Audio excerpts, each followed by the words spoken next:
নমস্কার, আমি পাপিয়া। আজকে আমি টমেটো সস বানাবো। টমেটোগুলো আমি 4 টুকরো করে কেটে নেব। টমেটোর মুখগুলো কেটে দিয়ে টমেটোগুলো 4 টুকরো করে কেটে নিয়েছি। জল দিয়ে টমেটোগুলো সিদ্ধ করে নেব।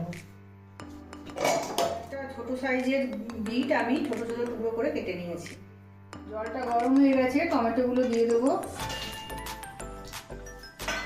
আর কেটে রাখা বিটটাও দিয়ে দেবো। 1 চামচ নুন দিয়ে দেবো। টমেটো খুবই সস্তা, 20 টাকা করে কিলো, এই জন্য ভাবলাম তাই একটু টমেটো সস বানিয়ে ফেলি।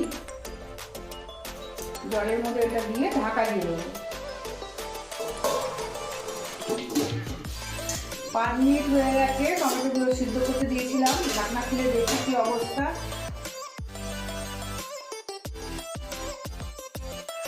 টমেটোগুলো সিদ্ধ হয়ে গেছে, আর বিট দিয়েছিলাম বলে টমেটোর কালারটাও খুব সুন্দর এসছে।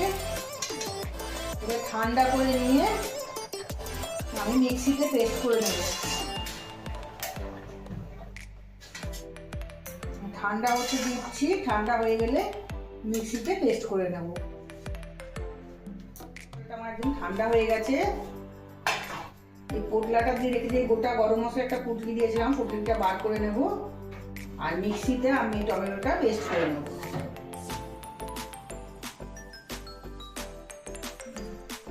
টমেটোটা পেস্ট করে নিয়েছি, চাটনি দিয়ে আমি টমেটোটা ছেঁকে নেব।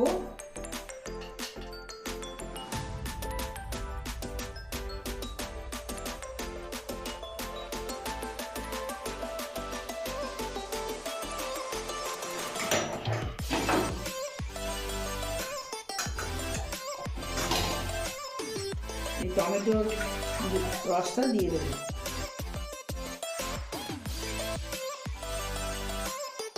শুকনো লঙ্কার গুঁড়ো 1/2 চামচ মতন দিয়ে দেবো।